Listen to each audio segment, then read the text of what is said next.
किसी बंदे के अंदर इतनी अखलाकी जुर्रत नहीं, चलो लेडीज़ को तो मैं कहता ही नहीं ना, उनका तो ये नहीं काम है, वो नहीं कर सकती हैं, ठीक है। ये जो जवान बैठे हुए हैं, इनमें से एक बंदे के अंदर इतनी अखलाकी जुर्रत नहीं थी कि वो मुझे ये कहता कि सर मैं ये जिम्मेदारी उठा लेता हूँ, ठीक है। व्हाट इज़ दिस, ये क्यों ऐसे? इस वजह से है कि यू डोंट रिस्पेक्ट मी। ये सिर्फ बातें हैं, जस्ट आप मेरी रिस्पेक्ट नहीं करते, आप मजबूर हैं। क्यों मजबूर हैं? मैं आपको कोर्स पढ़ा रहा हूँ, 20 नंबर है मेरे पास 20 नंबर है सिर्फ।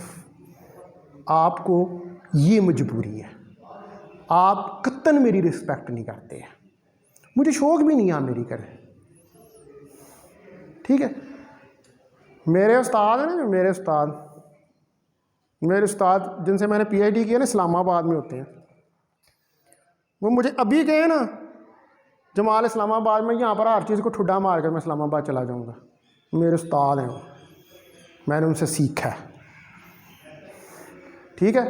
जिससे आप एक लफ्ज़ भी सीख लेना वो आपका उस्ताद होता है। तो आप लोग तो क्या कहना, इस हमारा कसूर नहीं है, ये हम बेहिस मुर्दा लोग हैं, ठीक है। क्या है? बेहिस और मुर्दा। ये मैंने बात इसलिए, ये मैंने करनी ही नहीं थी, वो जो उन्होंने मुझे आज वो दी है ना चॉकलेटें, और टीचर डे वो मना रहे थे, तो इस वजह से मैंने ये बात कर दी है। कोई टीचर डे नहीं, कुछ नहीं।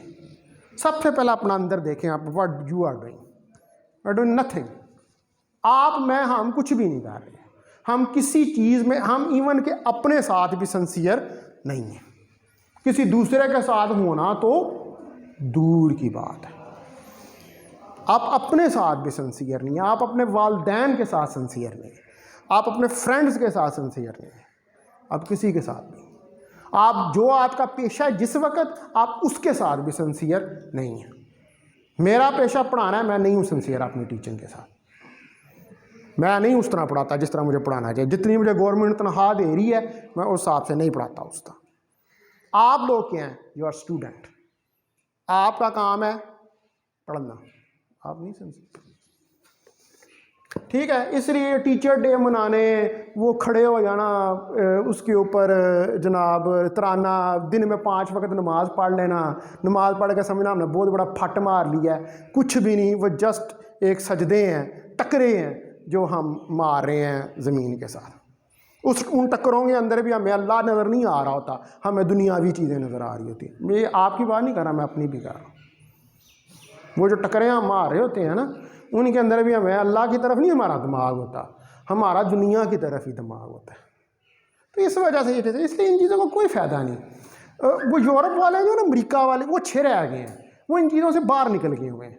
उन्होंने कहा दफ़ा करो, ये मज़हब को इधर करो, सारा कुछ इधर करो, कोई फ़ायदा नहीं इन चीज़ों का, ठीक है। इसलिए वो हमारे से अखलाकी तौर पर बेहतर हैं, वो हमसे अखलाकी तौर पर बहुत बेहतर है, क्योंकि उन्होंने अपने ऊपर जो खोल जो है ना, ये पाकबाजी और इन चीज़ों के नहीं चढ़ाए हुए, ठीक है। वो इन चीज़ों से बाहर निकल गए, उनको पता है कि कोई फ़ायदा नहीं है इन चीज़ों का। इंसान अंदर से क्या है? इंसान अंदर से शैतान का ग़ुलाम है। We are the slaves of devil, हम क्या हैं? डेवल के ग़ुलाम हैं। We are not the slaves of God, हम गॉड के स्लेव नहीं हैं, हम शैतान के। गॉड के स्लेव बहुत कम लोग हैं, वो आपको नज़र भी नहीं आते हैं, ठीक है। हम डेवल के गुलाम हैं, इसलिए ये चीज़ें सब यूज़लेस, बेसलेस, कोई फ़ायदा नहीं इनका। बस जो कर रहे हैं वो करें। अच्छा जी, खैर बहरहाल उधर भी मेरे 5-10 मिनट इसी वजह से ज़ाया हुए हैं, ये अखलाकियात के ऊपर, ठीक है। इधर भी मेरे हुए हैं इसी वजह से, इस टीचर डे की वजह से, बकवास खाने की वजह से।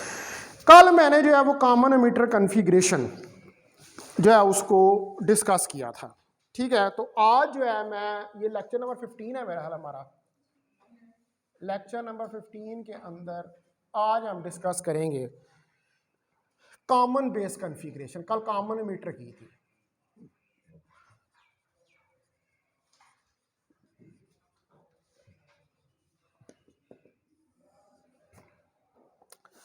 अच्छा। अब आपको पता है कि ये जितनी कन्फिग्रेशंस हैं, ठीक है, इन कॉन्फ़िगरेशंस के अंदर हम एक टर्मिनल उठाते हैं। आपको पता है कि ट्रांजिस्टर जो होता है उसके 3 टर्मिनल्स होते हैं, ठीक है, उसका एमिटर, बेस और कलेक्टर, और एक टर्मिनल को उठाकर उसको हम क्या कर देते हैं, ग्राउंड कर देते हैं, ठीक है। तो अब इस कॉन्फ़िगरेशन के अंदर क्या करेंगे, जो कॉमन टर्मिनल बेस है, बेस को ग्राउंड कर देंगे, एक एमिटर के साथ एक बैटरी लगाएंगे और एक बैटरी कलेक्टर के साथ लगाएंगे, ताकि तो हमारा एमिटर बेस जंक्शन भी फॉरवर्ड बाइस हो जाए और कलेक्टर बेस जंक्शन जो है वो भी रिवर्स बाइस्ड हो जाए। क्योंकि आपका नॉर्मल ऑपरेशन क्या है ट्रांजिस्टर का, ट्रांजिस्टर का नॉर्मल ऑपरेशन ये है कि ये जो इमिटर बेस जंक्शन होता है उसमें फॉरवर्ड बाइस्ड होता है और कलेक्टर बेस जंक्शन के अंदर ये रिवर्स बाइस्ड होगा, ठीक है।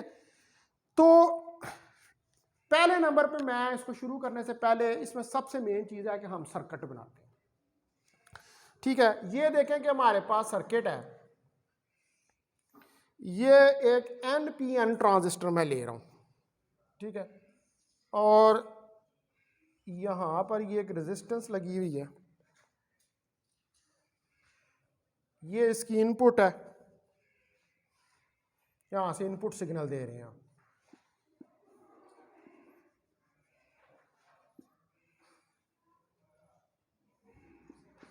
ये क्या दे रहे हैं आप, इनपुट सिग्नल दे रहे हैं। इधर से ये कलेक्टर है हमारे पास, ये बेस है, इसको आपने ग्राउंड किया हुआ है, यहाँ पर एक बैटरी लगाई हुई है, ये ग्राउंडेड है, ठीक है। उसके बाद कलेक्टर जो है इसके साथ एक आउटपुट पे एक रेजिस्टेंस लगी हुई है, इसको इससे मिला दें और यहाँ पर हमारे पास आउटपुट है, ठीक है, और इधर एक बैटरी लगी हुई है। ये अब क्या है हमारे पास NPN, ये बैटरी B1 है, ये बैटरी B2 है, ये R1 है, ये R2 है,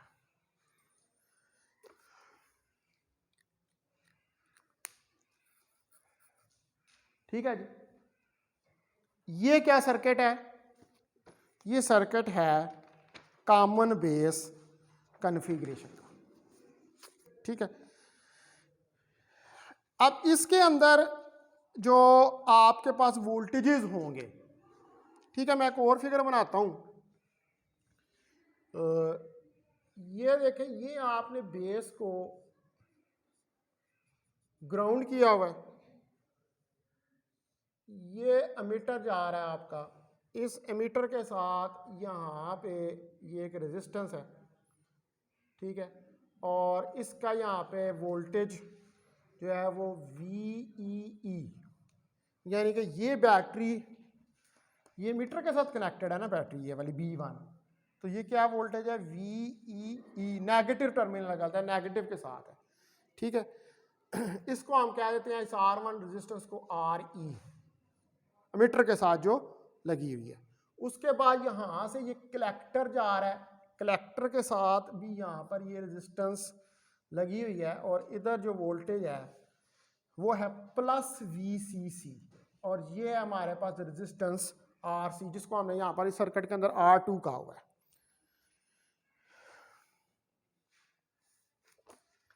अब इस सर्किट की जो इनपुट इंपीडेंस होती है वो लो होती है और आउटपुट इंपीडेंस जो है वो हाई होती है, ठीक है। This circuit has low input impedance and high output impedance। इसलिए ये सर्किट क्या प्रोवाइड करता है, greatest voltage gain. So this circuit provides the greatest voltage gain। वो जैसे पिछला हमने पढ़ा था वो क्या करता था, वो पावर गेन देता था, ठीक है। लेकिन ये सर्किट जो है ये आपको ग्रेटेस्ट वोल्टेज गेन जो है वो प्रोवाइड करता।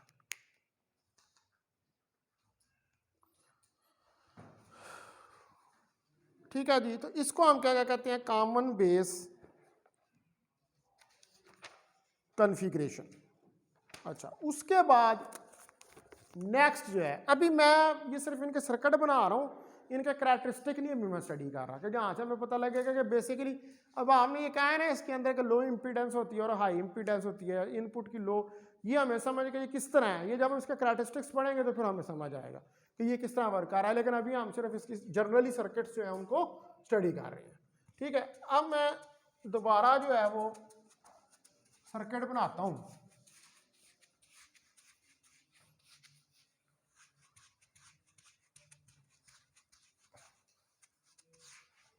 अब तीसरी जो कॉन्फ़िगरेशन है, कॉमन कलेक्टर कॉन्फ़िगरेशन।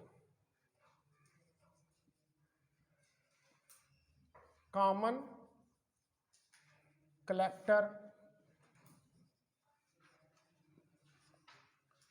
कॉन्फ़िगरेशन। तो कॉमन कलेक्टर कॉन्फ़िगरेशन जो है, इसमें हम कलेक्टर को एज ए कॉमन टर्मिनल के तौर पर यूज़ करते हैं। मिसाल के तौर पर कि आपके पास ये ट्रांजिस्टर है, ठीक है, ये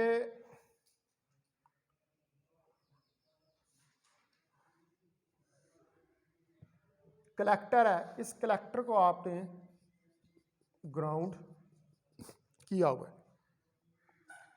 यहाँ से ये बेस आ रही है, ये बेस है, ये एमिटर है, ये कलेक्टर है,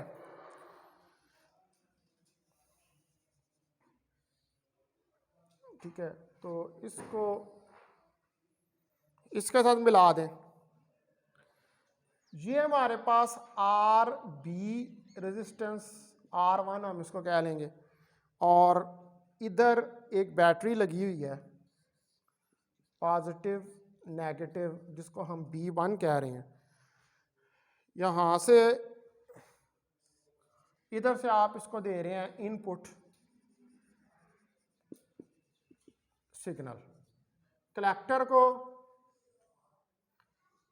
यहाँ पर जोड़ा हुआ है आपने एक रेजिस्टेंस के साथ, और इधर ये बैटरी B2 लगी हुई है, और ये हमारे पास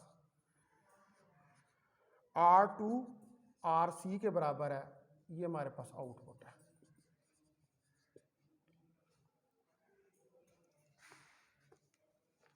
ठीक है, ये अब क्या है हमारे पास कॉमन कलेक्टर कॉन्फ़िगरेशन। ठीक है जी, अब ये जो कॉमन कलेक्टर कॉन्फ़िगरेशन है, इसके अंदर आप देखें कि जो हमारे पास वोल्टेजेस हैं, अगर उनको हम डिस्क्राइब करें, तो मैं एक और फिगर बनाता हूं, ठीक है।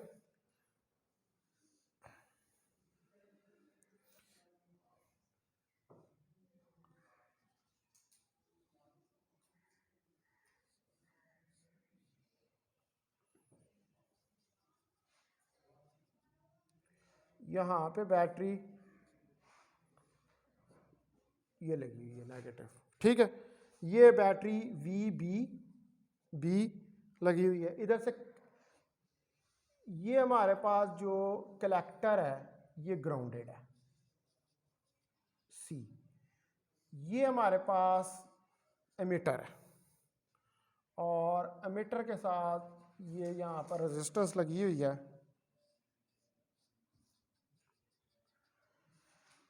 ये रेजिस्टेंस RB है, ये रेजिस्टेंस RC है, और इधर जो बैटरी लगी हुई है नेगेटिव और पॉजिटिव, ये बैटरी हमारे पास VCC है, सॉरी VEE है।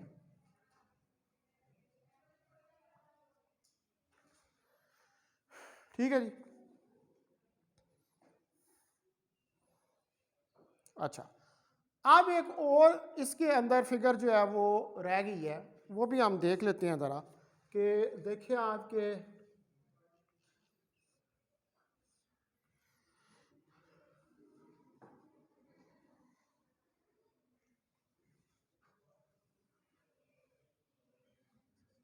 ये करंट आई बी जा रही है, ठीक है, ये रेजिस्टेंस आर बी है, यहां से कलेक्टर को आपने ये ग्राउंड किया हुआ है, ये सी, ये बी, ये ई, और ई जो है इसके साथ भी ये रेजिस्टेंस लगी हुई है, ये आई ई करंट जा रही है, ये आर बी है, ये आर ई है, सॉरी ये जो थी ना आर टू, ये आर ई है क्योंकि इधर मीटर लगा हुआ है, मैंने गलत लिख दिया, ये आर ई, इसको ठीक कर लो, ये आर ई है क्योंकि मीटर के साथ कनेक्टेड है ना, मीटर के साथ जो रेजिस्टेंस कनेक्टेड है वो आर ई होगी। अच्छा, अब आप देखें कि यहां पर जो वोल्टेजेस हैं अक्रॉस इसके, अब इधर से जो वोल्टेज है वो ये है वी सी ई, ये इसके अक्रॉस, ठीक है, ये पॉजिटिव पॉजिटिव, यहां पर वोल्टेज है वी सी, सॉरी ये वी सी बी, और यहां पर वोल्टेज वी सी ई, ये ठीक है, और ये किसके साथ है, नेगेटिव के साथ।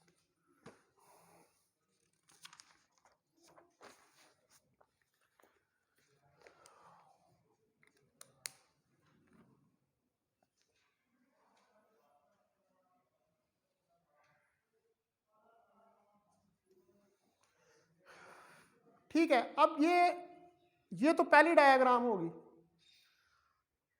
आप इस डायग्राम के अंदर देख सकते हैं कि जो collector based junction forward bias है, emitter based junction reverse biased है, और जो बैटरियां आपने लगाई हुई हैं वी बी बी और वी ई बैटरियां लगी हुई हैं, एक बैटरी बाइसिंग फ्राहम कर रही है, दूसरी बैटरी रिवर्स बाइसिंग प्रोवाइड कर रही है, और इनके क्रॉस जो वोल्टेजेस हैं वो वी सी बी और वी सी ई, क्या है एक जैसी हैं सारी, सिर्फ फर्क कितना कि आप टर्मिनल चेंज कर देते हैं। कॉमन मीटर में करेंगे तो मीटर को कॉमन कर देंगे, बाकी दो के दरमियान फॉरवर्ड और रिवर्स जंक्शन बन जाएगा। बेस है तो बेस को कॉमन कर देंगे, बाकी दो के दरमियान फॉरवर्ड और रिवर्स जंक्शन बन जाएगा। कलेक्टर है तो कलेक्टर को कर देंगे, तो बाकी दो के दरमियान जो है फॉरवर्ड और रिवर्स जंक्शन जो है वो बन जाएगा। ठीक है, तो जो इनपुट है किसके दरमियान है, इनपुट बेस और कलेक्टर के, और आउटपुट किसके दरमियान है, कलेक्टर और एमीटर के। ठीक है, input is between collector and base, and output is between collector and emitter.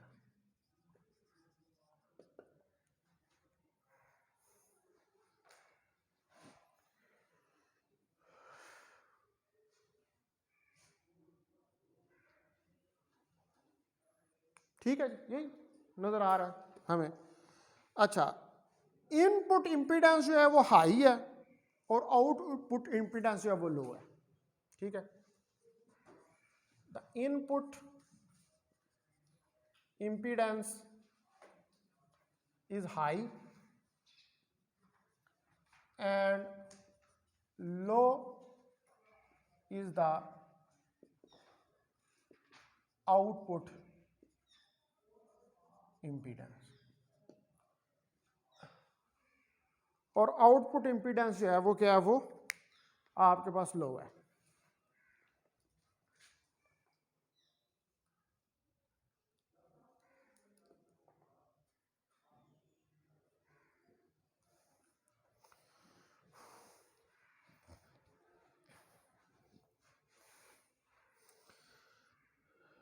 अब ये सर्किट जो है पहला सर्किट क्या प्रोवाइड कर रहा था, power gain, common ammeter, common base provide कर रहा था वोल्टेज गेन। ये सर्किट प्रोवाइड करता है ग्रेटेस्ट करंट गेन। उसकी वजह यह है कि इंपीडेंस लो है आउटपुट पे।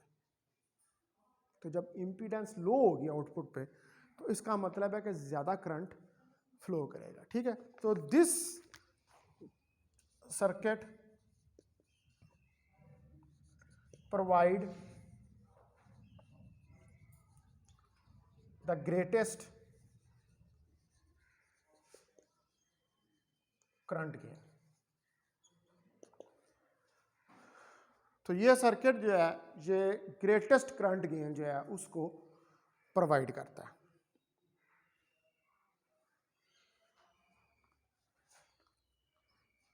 ठीक है, तो ये अब हमने ट्रांजिस्टर यहां पर कौन सा यूज किया है, एनपीएन। ठीक है, तो आप यही एनपीएन जो है इसको पीएनपी भी बना सकते हैं। तो सिर्फ क्या होगा, यही सारी कन्फिग्रेशन आप पीएनपी के लिए बना लें तो सिर्फ बैटरीज की पोलैरिटीज जो है वो रिवर्स हो जाए, रहेगा वही सारा सिस्टम। पीएनपी में भी आपने फॉरवर्ड बायस और रिवर्स बायस करना है, एक जंक्शन को फॉरवर्ड बायस करना है, एक जंक्शन को रिवर्स बायस करना है। इस तरह एनपीएन के अंदर भी आपने एक ही जंक्शन को, वो क्या, वो फॉरवर्ड और रिवर्स बायस किससे होगा, बैटरी की पोलैरिटीज, बस और कुछ नहीं। ठीक है जी, अब कुछ पैरामीटर्स होते हैं ट्रांजिस्टर के, यानी कि हमने ये जब यहाँ पर ये बात की है हमने कि जी जो हमारी कॉमन एमीटर है वो पावर गेन देती है, हमारी जो कॉन्फ़िगरेशन है ये कॉमन बेस वोल्टेज गेन देता है, और जो कॉमन कलेक्टर है वो करंट गेन देता है।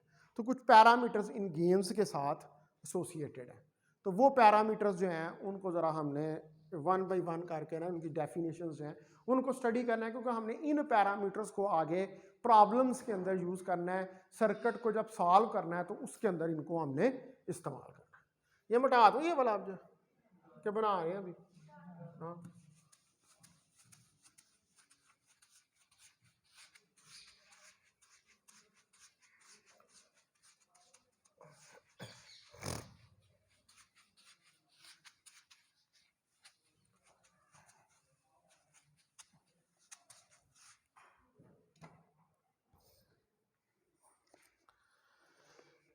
अच्छा, अब नेक्स्ट टॉपिक हमारा पैरामीटर्स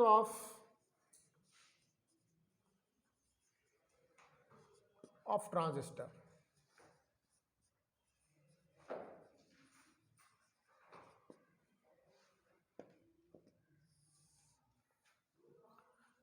ट्रांजिस्टर के पैरामीटर्स। तो ट्रांजिस्टर का जो बिहेवियर होता है ट्रांजिस्टर का सर्किट के अंदर, वो कुछ पैरामीटर्स की मदद से डिस्क्राइब किया जाता है, जिनको हम पैरामीटर्स ऑफ ट्रांजिस्टर कहते हैं। यानी कि बिहेवियर, यानी कि सर्किट के अंदर जब ट्रांजिस्टर लगा हुआ है तो उसके अंदर से किस तरह करंट फ्लो कर रही है और वो क्या वो बिहेवियर शो कर रहा है, वो कुछ पैरामीटर्स की मदद से डिस्क्राइब, जिनको हम ट्रांजिस्टर के पैरामीटर कहते हैं। पहले नंबर पर जो हमारे पास पैरामीटर है उसको हम कहते हैं डीसी अल्फा। ये पहला पैरामीटर है। अब ज्यादा जो मेजॉरिटी ट्रांजिस्टर होते हैं उनके अंदर 95 से 99.9% करंट जो है वो फ्लो करती है कलेक्टर बेस्ड जंक्शन से और रीच करती है कलेक्टर आउटपुट पे। तो जो डीसी हमारे पास डीसी मतलब इसके अंदर आप कौन से करंट यूज़ कर रहे हैं, वो डीसी करंट ही आप यूज़ कर रहे हैं। ठीक है, तो वो जो डीसी हमारे पास अल्फा है वो ट्रांजिस्टर का ये शो करता है कि एमिटर और कलेक्टर करंट्स जो हैं वो एक दूसरे के कितने करीब है। ठीक है, यानी कि ये बेसिकली क्या है, इट इज द रेशो। ये पैरामीटर जो है ये क्या है, ये रेशो है कलेक्टर और एमिटर करंट की। देखो ना, आपके पास अगर दो जंक्शन है, ठीक है, एमिटर का भी है और कलेक्टर, एक एमिटर है एक कलेक्टर है, तो करंट एमिटर में से भी गुजरेगी, करंट कलेक्टर में से भी गुजरेगी। जो एमिटर में से करंट निकल रही है वो आगे जाके कलेक्टर के अंदर ही कलेक्ट हो रही है। तो इनकी रेशो, मैं इनको बहुत क्लोज, कितनी करंट कलेक्टर में से गुजर रही है और कितनी करंट एमीटर में से गुजरी है, उसका पता इसकी रेशो से लगता है। ठीक है, तो मोस्ट ऑफ द जो ट्रांजिस्टर होते हैं, in most of the transistors 99 to 95 to 99.99% the flow of current from collector base junction reaches the collector output.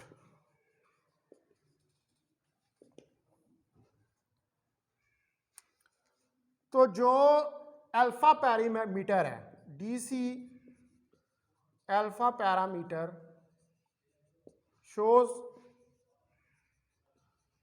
that how close are emitter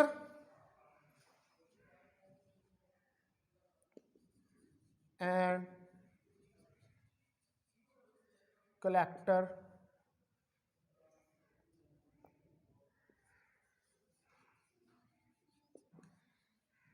currents are. ठीक है, तो कितनी क्लोज है? It means कि it is the ratio of collector to meter current. So it means it is the ratio of collector to emitter current, यानी कि alpha आई सी over आई ई के बराबर होता है. तो आप इसको लिख सकते हैं कि आई सी इज इक्वल टू अल्फा आई ई.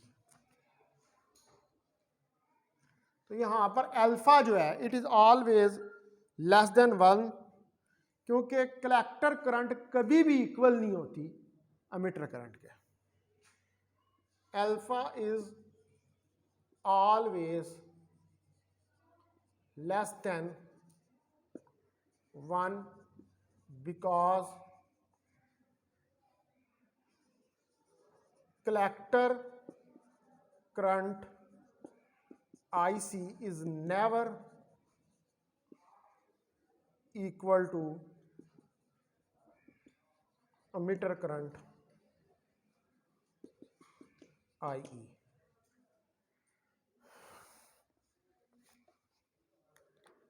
ठीक है, इसीलिए इसके दरम्यान रेशो आ रही है ना.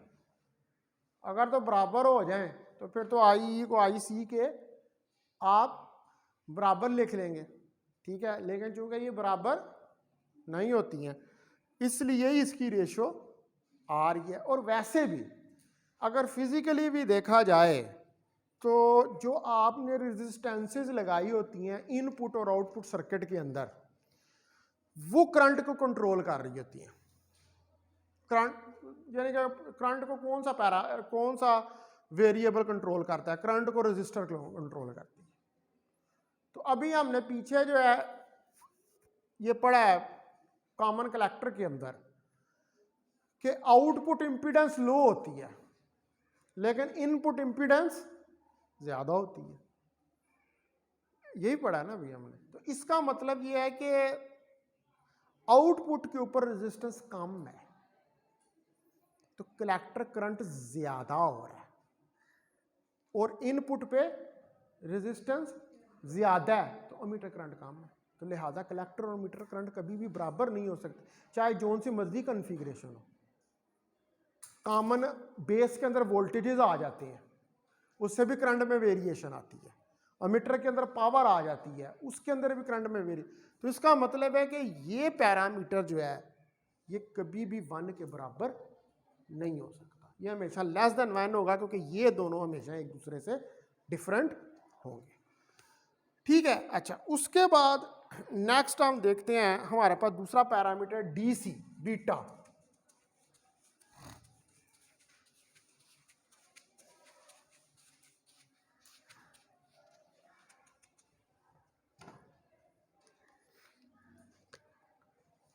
नंबर 2 जो है वो है हमारे पास DC बीटा।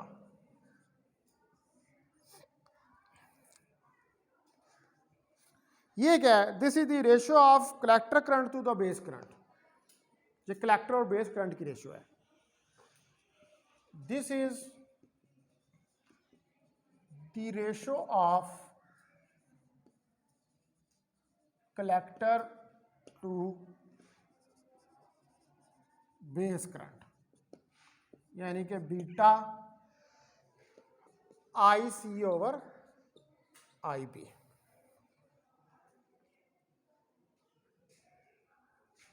ठीक है, और इसको हम एक और से भी डिनोट करते हैं। हम कहते हैं कि ये जो बीटा होता है ये बराबर होता है HFE के, तो इसको कह देते हैं HFE is equal to IC over IB।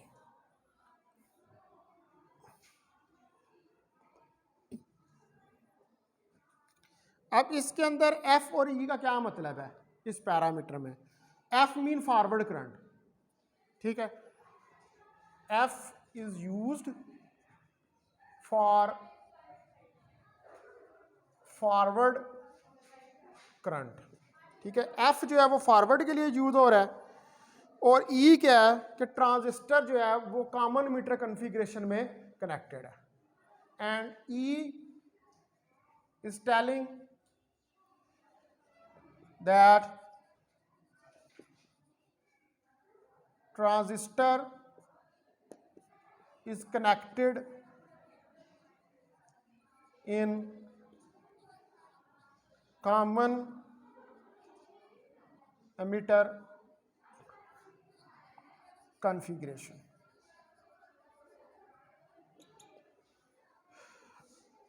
कि ये कॉमन एमिटर कॉन्फ़िगरेशन जो है इसके अंदर कनेक्टेड है। ठीक है,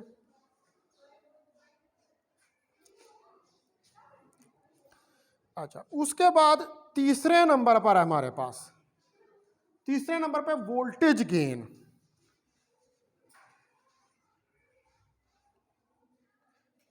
वोल्टेज गेन ये आउटपुट और इनपुट वोल्टेज की रेशियो होती है। ठीक है, it is the ratio of output and input voltage. ठीक है, गेन है ना, तो गेन कैसे पता लगेगा? इनपुट पे जितनी वोल्टेज दी है आउटपुट पे कितनी आ रही, उसकी रेशियो ही लेनी पड़ेगी, वहीं से पता लगेगा कि गेन ही कितना है। तो हमारे पास वोल्टेज गेन जो है that is equal to output voltage over input voltage, output और इनपुट की रेशो। तो इसका मतलब है कि जो आउटपुट वोल्टेज है वो होगा VC और इनपुट वोल्टेज होगा VE। तो VC बराबर होगा ICRC के, VE बराबर होगा IERE के।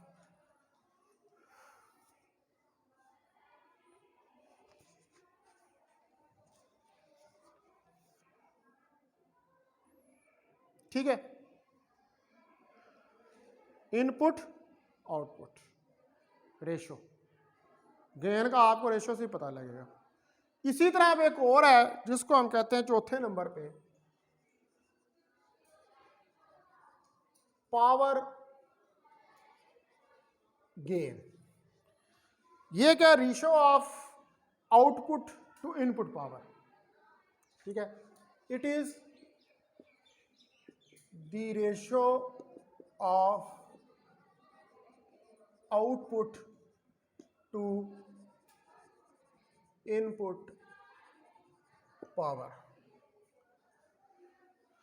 ये क्या, ये रेशो है आउटपुट और इनपुट पावर की। यानी कि हम कह सकते हैं कि पावर जो है, पावर गेन, ये output power over input power के बराबर है।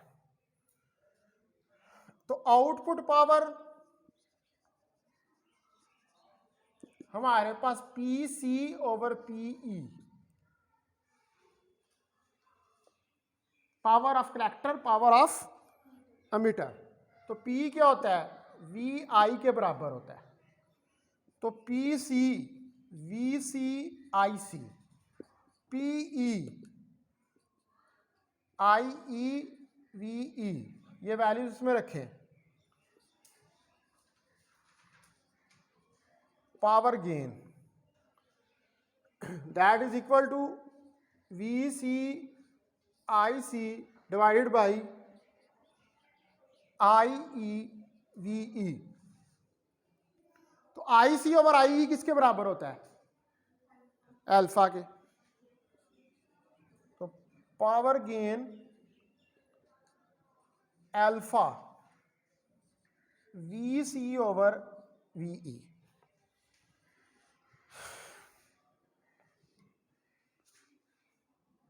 ठीक है,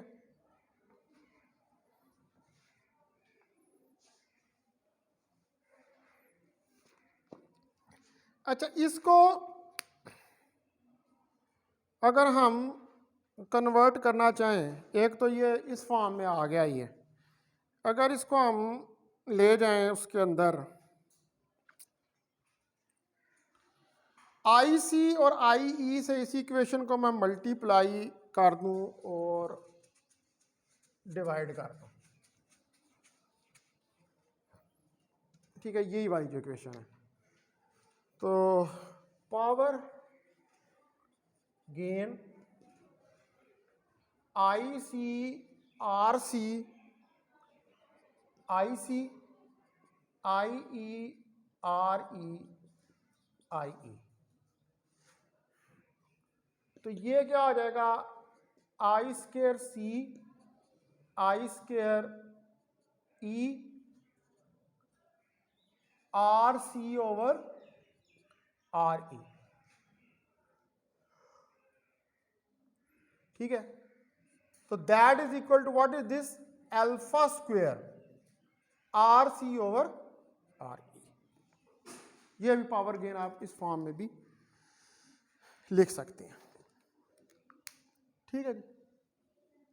अब उसके बाद इसके अंदर हमने देखना है कि जो रिलेशन है आपके पास अल्फा और बीटा में, ठीक है, दो निकाले हैं ना हमने पैरामीटर, एक आपने अल्फा निकाला है और एक आपने बीटा जो है वो निकाला है। तो उनके दरमियान में अगर हमने रिलेशन देखना है,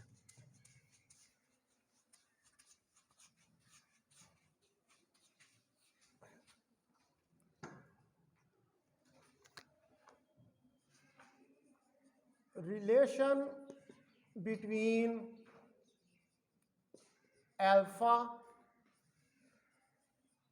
एंड बीटा, अल्फा और बीटा के दरमियान देखें जो किरचॉफ लॉ जब आप लगाते हैं सर्किट के ऊपर, तो उसके मुताबिक हमारे पास करंट आती है I C plus I B, I is equal to I C plus I B. ठीक है, यही करंट आती है आपके पास। तो यानी कि करंट जो है वो दो हिस्सों के अंदर डिवाइड हो जाती है, आई सी में और आई बी में। आई ई के साथ लगा हुआ करंट लगा तो वो एक पोर्शन आई बी के अंदर जाएगा, एक पोर्शन आई सी के अंदर जो है वो जाएगा। अगर इस इक्वेशन को मैं डिवाइड कर दूं आई सी से,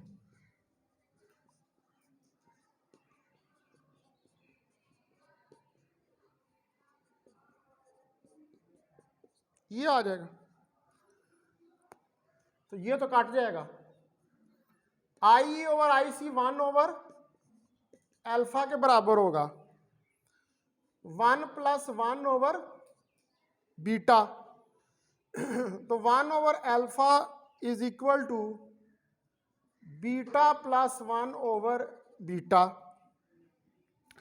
और यहां से अल्फा हमारे पास बीटा ओवर बीटा प्लस 1 आ जाएगा। और इसी तरह अगर बीटा की वैल्यू निकालेंगे तो बीटा की वैल्यू जो है वो अल्फा 1+अल्फा के बराबर आ जाएगी। ठीक है, दूसरा निकाल लोगे, ये आप लोगों की असाइनमेंट है। ये beta is equal to alpha 1+अल्फा आपने निकालना है। ठीक है, वो इसी तरह निकालना है, इसी इक्वेशन से निकालना है। आपने इधर देख लेना कि किससे डिवाइड करना है। ठीक है, किससे डिवाइड करना है कि इस तरफ बीटा आ जाए। समझ आ रही है बात? ठीक है, तो उससे निकला। अच्छा, ये अब जो थे कुछ इंपॉर्टेंट पैरामीटर्स थे जो कि ट्रांजिस्टर के साथ जो है वो रिलेटेड है। आपका आज 5वां पीरियड भी नहीं होना है? 20 मिनट हो गए। टीचर आए हैं बाहर, देखो। अच्छा चलो ठीक है, जब तक आते हैं हम पढ़ते हैं। ठीक है, कोई मसला नहीं आएंगे तो हम पूरा पीरियड पढ़ लें। अच्छा जी, तो अब आप आए ट्रांजिस्टर करैक्टरिस्टिक्स के ऊपर। ठीक है, ये जो हमने कॉन्फ़िगरेशंस अभी स्टडी की हैं, ये सारी कॉन्फ़िगरेशंस जो इनके करैक्टरिस्टिक भी हमने देखने हैं। देखो ना, हमें तब भी समझ आएगी कि वोल्टेज गेन क्यों ज़्यादा आ रहा है, करंट गेन क्यों ज़्यादा आ रहा है, पावर गेन क्यों ज़्यादा आ रहा है। जब तक हम करैक्टरिस्टिक कैसे होते हैं, आप कर्व्स प्लॉट करते हैं। मैंने आपको बताया था कि हम 3 किस्म के करैक्टर जो हैं वो इसके अंदर स्टडी करेंगे, इनपुट, आउटपुट और करंट ट्रांसफर करैक्टरिस्टिक्स। ठीक है,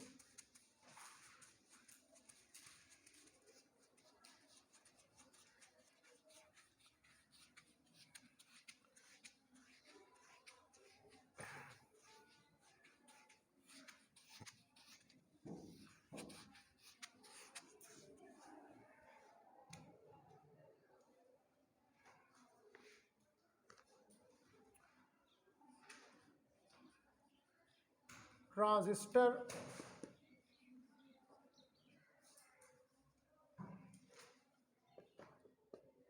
ये जो भी मैंने ये पिछला जो पढ़ाया है ना, ये पैरामीटर्स, ये शॉर्ट क्वेश्चन आ जाते हैं। इस लॉन्ग में तो नहीं आएगा ये सवाल, लेकिन शॉर्ट क्वेश्चन में आ जाता है कि अल्फा को, बीटा को, पावर गेन को, वोल्टेज गेन को, करंट गेन को, इन चीज़ों को डिफाइन करें। अच्छा, ट्रांजिस्टर जो है इसके करैक्टरिस्टिक्स को डिस्क्राइब करने के लिए हमें 3 ग्राफ प्लॉट करने पड़ते हैं।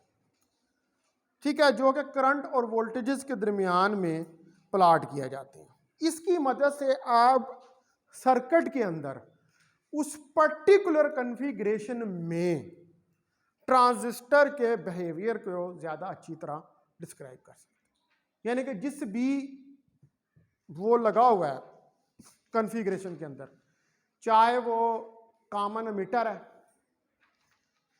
चाहे वो कॉमन कलेक्टर है, चाहे वो कॉमन बेस है, तो ये जो ग्राफ हम वोल्टेजेस और करंट के दरमियान में प्लॉट करेंगे, इससे हमें पता लगेगा कि with respect to voltage current किस तरह वेरी कर रही है उस पर्टिकुलर कॉन्फ़िगरेशन के अंदर। बेसिकली मकसद क्या है यहाँ पर? मकसद हमारा एक ही है, इलेक्ट्रॉनिक्स है, मोशन ऑफ इलेक्ट्रॉन। हमने मोशन ऑफ इलेक्ट्रॉन को अंडरस्टैंड करना कि इन इलेक्ट्रॉनिक डिवाइसेस के अंदर इलेक्ट्रॉन्स जो हैं वो किस तरह मूव कर रहे हैं। ठीक है, तो हमारे पास जो है जो 3 कॉन्फ़िगरेशंस हैं, इनके अंदर 3 किस्म के करैक्टर्स होते हैं। ठीक है,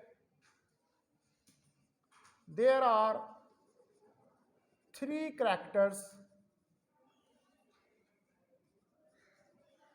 characteristic curves for 3 configuration.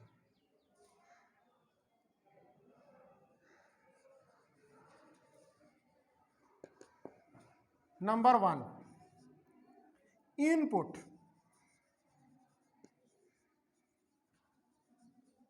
characteristics.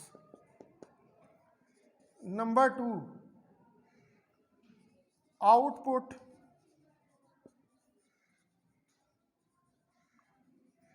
characteristics. Number 3 current transfer,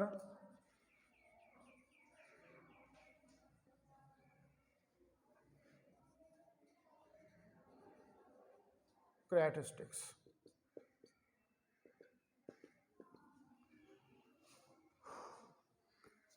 ठीक है, ये 3 किस्म के जो है ये हमारे पास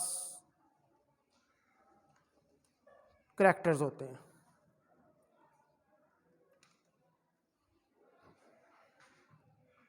तो इन तीनों को हमने तीनों कॉन्फ़िगरेशंस के लिए स्टडी करना है।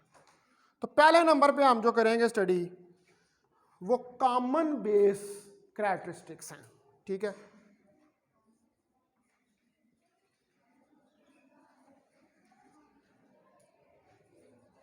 और मैं